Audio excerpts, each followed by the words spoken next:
A scream splits the frost like a blade. The candle coughs and dies. Somewhere a girl's body bends the wrong way, and the room's prayers seize up in the throat. Like this? Subscribe to the channel.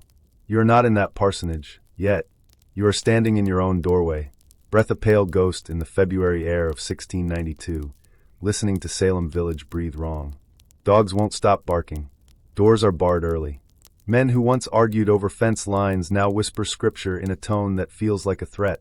You've lived your whole life learning which silences to keep, but tonight even the snow makes noise, a dry hiss under boots that don't want to be seen. Inside Reverend Parris's house, they say, his daughter Betty and niece Abigail convulse, cry out, crawl beneath furniture as if the floor is the only safe sky. The minister has prayed the paint off the walls, and still the girls twist like rope. A doctor can find no fever, no wound. Another minister, called in haste, speaks of invisible hands. And once that phrase lands, it multiplies. Invisible hands become an invisible army. An invisible army demands visible sacrifices. By the fire, every story is a fuse. The devil, the frontier, the woods that start where your cleared field ends and never seem to end themselves. A father who didn't come home from the last war. A child who didn't survive the last winter. You can feel it. How fear is a thirst that never fills. One good gulp, and you want the whole river. The men of the village begin to want proof the way a starving man wants bread. Proof has a shape they recognize, a woman's body tied. Across town, a magistrate wets his pen. A constable practices the knock that means don't run. A neighbor closes her shutters because tonight is a night for shadows to spin stories. And the worst part is that some of those stories are true. Hunger, grief, grudges, all of them need a mouth. Witchcraft gives them one.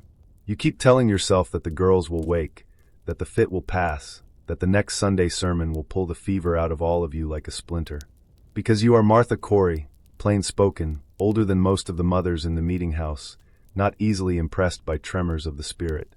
You've said it out loud already, what others only think. This is nonsense. You meant it as a mercy, a stake driven into the ground so people could tie their fear to something solid. But in Salem, saying nonsense to a storm is how lightning learns your name. The morning after you speak your mind, the village looks at you as if your voice has left stains. At the well, Widow Putnam's bucket dips, rises, drips, and all the while her eyes never leave your face. My children are dead, her look says. If there is a cause, do not take it from me. In a place where grief outnumbers bread, doubt is theft. Rumor arrives before breakfast. A slave woman, Tituba, has told a tale of a tall man in black, of a book with many names, some signed in blood.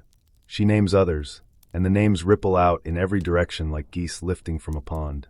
You hear yourself in that sound even before you hear your name. At the meeting house, the minister speaks with a new gravity that feels like a lid being set in place. The devil, he says, and he says it as if the word itself is a hammer. Men lean forward, hungry for the blow. Women sit very still, the way women learn to sit when the men are deciding what happens to them. You go home and bake bread with hands that have caught and buried 3 winters' worth of cold. You tell yourself stories of sense, fields to tend, a husband to tease out of a bad mood, calves to be born. But the dough does not rise, and the air won't warm, and every creak of the beam above you sounds like a footstep on a gallows you can't yet see. That night the constable's knock finally finds your door. Polite, because terror in Salem wears manners like a Sunday coat. Goodwife Corey, he says, and behind him stands the midnight. Men with lanterns, men with eyes they won't keep on yours. You are told you must answer questions. You are told you must go now. You are told this is the safest thing for everyone. Safest is a word that does not feel safe. Down the lane, neighbors appear like stains in the snow. Some you have traded eggs with. Some you have scolded. All of them watch your hands as if truth might drip from your fingers. When they search your house, they do it with care, as if your linen chest might bite them. When they lift your sleeves, they do it slowly, as if a mark could roar like a beast. At the threshold you look back, the bread a flat failure on the hearth, the cat refusing to meet your eyes, the chair where your husband sits, knuckles white against wood, a man pretending his silence is strength. Between you and that room stands the village, its fear made flesh. They bring you to the meeting house, which tonight has the smell of wet wool and judgment.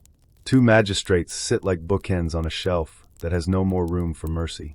Martha Corey. One says, "What evil spirit have you familiarity with?" The question is a trap disguised as piety. To deny is to lie. To To confess is to drown. You answer the only way you know how, plainly, stubbornly, with the farmer's honesty that has built your whole life. I have none.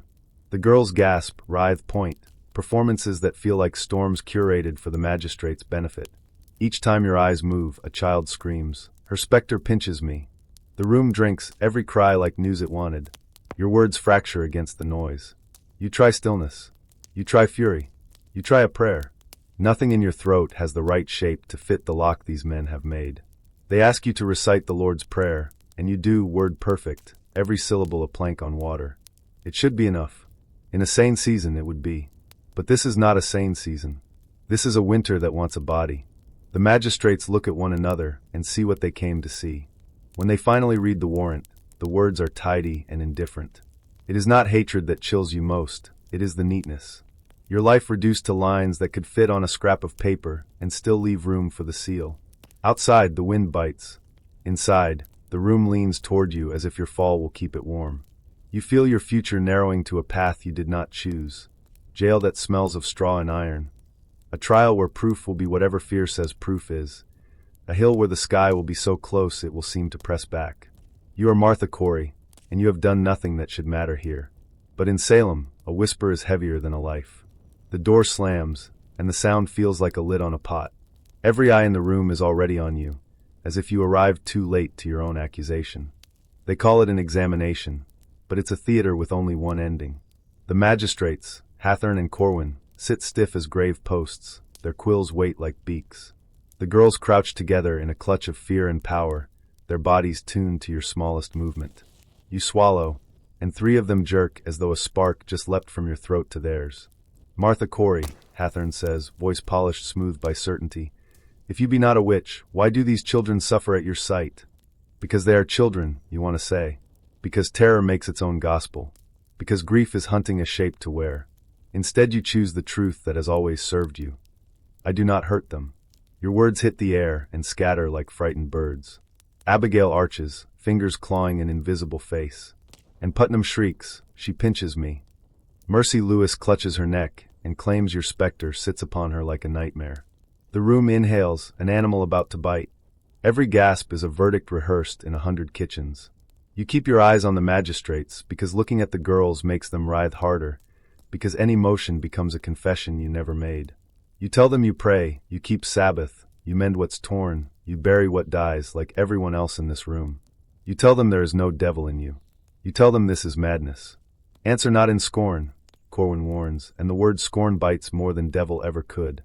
In Salem, the way you hold your chin is a doctrine. The way you breathe is a creed. A woman's plain tongue is a crime with no statute of limitation. From the back of the hall, you hear your husband's boots scrape the floor, Giles, stubborn and weathered, carrying a face that pretends to understand a storm it cannot bend. You love him for his thick-shouldered steadiness, even as you fear what he might say under the weight of other men's certainty. He shifts, clears his throat. Days ago he'd muttered to a neighbor that you kept strange books, meaning only that you read scripture with a mind of your own. Today, in the mouth of this room, strange is a rope. Did she not disturb you at prayer? Someone prods him. Giles hesitates, between honesty and something that looks like help, between fear for you and fear of them. He says finally, I could not say my prayers for a time. A ripple runs through the crowd, the way wheat moves when wind is deciding to become weather. The scribes scratch that down as if it were a weight that could measure your soul. Do you own a poppet? No. Have you seen the man in black? No. Do you consent that your specter torments these afflicted? I do not consent, because I do not send it. You see, she plays with words. I speak plainly. You twist plainly. Gasps like fish taken from a net. The magistrates press you to recite the Lord's Prayer again, the old shibboleth, the water they keep asking you to turn into proof. You say every line without stumble. A few heads lift, surprised. It is a little miracle, the kind that should loosen knots. But the girls shriek that your voice has burned their ears. Even miracles, in this room, load the gun that's pointed at you. Someone asks about Tituba's stories, the book, the signatures. The word book blooms in men's eyes like temptation. A list. Names. Order. They want the world to be as simple as ink hardening into gilt. You refuse to provide them the pleasure. Your silence is righteous. They record it as hard-hearted. By afternoon, you can feel the town inside this one room, every feud given a costume, every hunger finding a hymn. The Putnam's grief stands on tiptoe to be seen. Reverend Parris's quarrels breathe under his collar. Land disputes curdle into scripture. And always the girls, some orphaned by war, some bruised by winter, discover how power tastes, and it is sweet in a way they have never known. When they search you for witches' marks, they do it with a clerk's courtesy and a hangman's intent. A mole is a covenant. A callus is a compact. The ache in your hip is a contract written in flesh. To argue is to feed them. To yield is to drown. You hold still the way a tree holds still in a storm. Knowing stillness is not survival, but motion would only tear you sooner. Outside, the road to the jail gleams with wet thaw and rumors. The wagon creaks. A child by the fence post watches you pass, mouth open, eyes full of a fear he is trying to train into faith. A woman you once lent flour to crosses herself though your meeting house forbids it. A dog barks, then tucks its tail and refuses to meet your eye. In Salem, even animals are learning which way to look. The jail stinks of straw, smoke, and close breath, everything that happens to a body when hope is smaller than the room it lives in. Sarah Good coughs in the corner. Sarah Osborne sleeps a sleep that sounds like surrender. Chains speak when anyone moves. You sit, back to the damp wall, and your hands find each other in your lap the way they did at your wedding, the way they did at your first harvest. Tools that learned you before fear did. In the days that follow, more warrants bloom like frost on windows. Rebecca Nurse, pious as a psalm, Dorcas Good, for years old and old enough to be blamed. Elizabeth Proctor, whose husband has a talent for enemies. The village is not merely accusing people. It is rearranging itself into a story where suffering has a villain you can touch. They are writing that story in your blood. A new court will be named soon, Oyer and Terminer, words that sound grand until you are underneath them. The governor will send it like a cure that costs lives. Learned men from Boston will wear their wigs and their certainty the way soldiers wear breastplates. Spectral evidence will be weighed as if nightmares could be put on scales. The gallows hill will learn your footsteps by heart. In the tiny hours, when the jail sleeps and the guards' heads nod, you speak to God in a whisper that does not ask for rescue now. You ask for clarity instead, for the kind of light that strips away theater. If rescue is coming, it will come through the living, and the living have chosen a story that requires you dead. Clarity then. Courage. A spine that does not bend when a world has decided crooked is holy. Across town, Giles sits at the table touching the scrape of wood your palm left the morning they came. He tests sentences on his tongue he wishes he had said differently. He practices stubbornness like a craft. He does not yet know what it will cost him. He only knows that when the court asks him to speak again, the truth will be a field he refuses to fence. His fate is stepping toward him, heavy as stone. At sunrise, a key turns. The day smells of smoke and iron. They line you up to march back into the jaws that called themselves justice. The frost bites, and you think, absurdly, humanly, of the bread that failed to rise the morning of your arrest. You think of yeast, of warmth, of small living things that make other things rise. Salem is the opposite of yeast. It makes everything fall. They lead you out, and the town leans forward for the spectacle it calls cleansing. You lift your chin, and the air itself feels like a rope. The first verdict is decided before the first question is asked. Paper shuffles, chains whisper, and a row of men in wigs prepare to measure dreams as if they were iron. They call it the Court of Oyer and Terminer, to hear and determine. But what it hears best is panic, and what it determines quickest is guilt. The room is a kiln. Fear goes in soft, and comes out hard enough to hang you. You stand where they put you. Martha Corey, farmer's wife, plain speech, a life made of seasons and chores, and suddenly a creature of legend because the village needs a legend it can kill. Across the aisle, the afflicted shiver and point, a chorus that knows its cues. A magistrate asks whether your spirit rides at night. The question is ridiculous, the consequences are not. You say no. A girl convulses, as if your syllable struck her like a fist. The gallery leans forward, starving for meaning. They will eat theater if that's what's served. A minister in the balcony murmurs about the devil's subtleties. Another warns that mercy to witches is cruelty to the godly. Each sentence drops like a latch. The court announces it will allow spectral evidence. What people say they see with their eyes shut. You watch reason step outside and pull the door closed behind it. They bring out a poppet someone claims to have found, a needle lodged in its belly. It isn't yours. It doesn't matter. The needle gleams, small as a fact, sharp as a lie. A gasp ripples through the benches. A mother clutches her child. A man mutters that now he understands his cow's failed milk. Salem is busy pinning every bruise on a single body. A test follows, their favorite. They call it the touch test. While a girl thrashes on the floor, they insist you lay a hand on her sleeve. You refuse because spectacle should not be baptized by your touch. They threaten irons. You obey. The girl goes still, of course, because that is the script. The room erupts, proof. You feel the trap's teeth meet. Giles is there, stubborn as an oak that doesn't learn the wind's language. When they ask him to swear to your innocence, he opens his mouth and the truth comes out crooked under pressure. He means to help, he feeds them instead. He refuses later to enter a plea at all, neither guilty nor not, because he will not let them take his land with a word. You can see it in him, the decision that will grind him under stones. He has always believed that not playing a rigged game is the only honest move. He is right. He will pay. Names tumble through the docket like corn into a mill.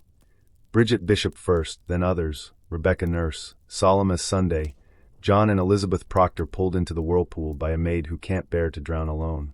You catch the eyes of people you once traded butter with. They look away, then back, then away again, caught between the neighbor they know and the story that absolves them of pain. Confess and be spared. The words sound like mercy but smell like smoke. Those who confess live, at least for a while, because the machine needs their signatures to keep running. Those who deny are fuel. You deny. It is the only way you still recognize your own face. A judge asks if you will pray with the court. You nod, throat raw. You say the Lord's Prayer, crisp and clean as a winter morning. The girls cry that your breath scorches them. A juror crosses himself despite the rules. The judge smiles without his eyes. Verdict day is a quiet kind of loud. No drums. No trumpet. Just the scratch of a clerk writing the word that reorders your life. Guilty. It lands with the softness of ash and the weight of a stone. For a heartbeat you imagine the court will sprout conscience like a late leaf. It does not. Back to the jail. Back to the straw that remembers the shape of fear. Back to the damp wall where you learn how long a night can be. Beside you, a mother hushes the air because there is no child left to hush. Across from you, a girl who thought power would cure hunger learns that hunger grows teeth. Conscience stirs in corners of Salem. One minister doubts. A magistrate wonders if the devil can borrow a face. But the machine is moving now, and machines do not listen once they taste momentum. Outside, men raise beams on a bare hill that will soon hold more names than the meeting house ledger. The gallows grows like a fence around a future you won't be allowed to enter. You think of bread, of small risings. You think of Giles, whose silence will be answered with stones. You think of the first snow that fell the year you married, how it made the world quiet without making it cruel. You try to borrow that quiet. It will not come. Night folds its black hand over Salem. Somewhere a hammer sets its last nail. Somewhere a card is checked for squeaks. Somewhere a child dreams of a tall man in black because someone told her that's what evil wears. And in the morning she will wake convinced you put him there. You lie awake and learn the final lesson of this season. Innocence does not save, it only clarifies. You see the hill. You feel the rope. You understand how a story decides that some throats must become warnings. Dawn is a knock you cannot refuse. The field is quiet in the way a mouth is quiet right before a scream. A board. A body. A sheriff who has learned to measure mercy by the pound. They bring Giles Corey out under a sky the color of iron. He is older than most storms. 81 winters hammered into the shape of a man who hates a rigged game. He will not plead. Not guilty, not guilty. Not even guilty to live. He understands what a word can cost. How a single syllable can steal a farm. How a signature can salt a bloodline. He chooses silence, the only weapon left that cannot be seized. They lay him down. They place the first stone. It is small, an argument, not yet a sentence. Sheriff Corwin looks away as if decency were a window. Will you plead, Goodman Corey? Giles's breath is a saw working through the plank of his chest. He lifts his chin the width of a coin. More weight. The crowd flinches, as if courage were contagious, and they'd rather not catch it. A second stone. Then a third. The board creaks like a prayer breaking. Somewhere, a woman sobs into both hands. Somewhere, a boy stares until his future hardens into the shape of a man who will never doubt an order again. Inside the jail, Martha hears the rumor travel like smoke through straw. Pressing, they whisper. He won't speak, they whisper. She closes her eyes and sees his hands, the cracked map of them, the way they had learned her face by heart. She speaks to God without bargaining. There is no bargain left to make. Back in the field, the sheriff asks again. The law demands a plea. The man refuses a language that would murder his land. More weight, he says, and it sounds like a bell striking the hour for a town that pretended not to know the time. They add iron. They add stone. His ribs count down. By the third hour, the world begins to narrow for him. Memory edges in. The sweetness of an apple eaten standing. The ache of fence posts he set straight, because straightness used to mean something. Martha's laugh, rare as a comet, and just as startling. He keeps his jaw set to hold those things in place. He will not give the court his voice. He will keep it for the people he loves. A minister leans close, hoping for a recantation he can polish into a sermon. Giles whispers something that no one catches, or pretends not to. The sheriff bends nearer. The old man turns his face to the sky as if listening for the hinge of it. More weight, he says once more, because some truths get clearer the closer a man comes to the ground. Bones fail the way ropes do, suddenly, then all at once. The board relaxes by a fraction, the way a door eases after a stubborn latch lets go. The sheriff steps back. The field exhales. A silence spreads that even Salem is afraid to name. That night, the constables drink in a corner of the tavern, louder than they need to be. The girls' stories grow brighter, then blurrier. The magistrates polish their reasons until they shine like absolution. Outside, a carpenter measures timber for a busy hill. On the table beside the lamp, the warrant with Martha's name waits with the patience of paper. Martha sits in the dark that is not quite dark, the glow of coals, the glow of dread. She thinks of Giles's refusal, how it made a bridge she cannot cross. Tomorrow does not promise her a choice. It promises the gallows, a horizon of faces turned upward, a rope that cannot imagine mercy. She tries to imagine instead a morning where bread rises, where snow falls without malice, where a woman's no is just a no and not a prophecy. Dawn will come. It always does. In Salem, daylight doesn't cancel nightmares, it files them. The cart groans like an old confession. Wills bite the ruts. The town follows as if salvation has a view. They take you at morning when shadows are short and lies are long. September has burned the fields to a tired gold. The air smells of apples bruising in barrels and fear ripening on the tongue. You sit straight because your mother taught you that a back can be a prayer. On the way to the hill, a minister leans close with the practiced mercy of a man who believes himself kind. Confess and God may spare your life, he whispers, meaning the court, meaning the rope, meaning the town that needs your sorrow to mend its story. You shake your head. You will not stitch a lie into a world that already fits too tight. The gallows waits with carpenter's patience. Proctor's ledge, bare rock, small sky, a wind that keeps its own counsel. The scaffold smells of sap and judgment. The crowd gathers in layers, the curious in front, the righteous behind, the frightened everywhere. Mothers press palms to children's heads as if blessing could leak through skin. Men fold arms for warmth that never arrives. They read the words they always read, clean as winter, sentence, authority, God. Each syllable clicks like a latch. When they ask for last words, your throat finds the only shape that still belongs to you. I am innocent, you say. It falls into the morning like a seed in snow. A girl in the crowd, one who screamed your specter into being, looks at you for a heartbeat with eyes that have outgrown their own story. Regret flashes and vanishes, a fish in dark water. Around her, the others hold fast to the tail that keeps them from drowning. To release it now would mean all this pain was weather with no meaning, and that is a cruelty they cannot bear. They place the hood. The world becomes a dim room where breath is the loudest thing. Rope brushes your neck, a rough halo. You think of Giles, not under stone now but beyond it, his last words heavy as a benediction, more weight. You carry them like a talisman no hand can take. A prayer is offered for your soul. You offer one back for theirs. The trapdoor answers the question no one is brave enough to ask out loud. For a moment that is a century, the town forgets how to breathe. Then it remembers, because life is stubborn and Salem has fields to sow, disputes to keep, pews to fill. The body is cut down. The ledger is adjusted. The hill learns another name. Days later, the machine will slow. A governor will blink. A judge will wake at night with a word stuck to his teeth, wrong.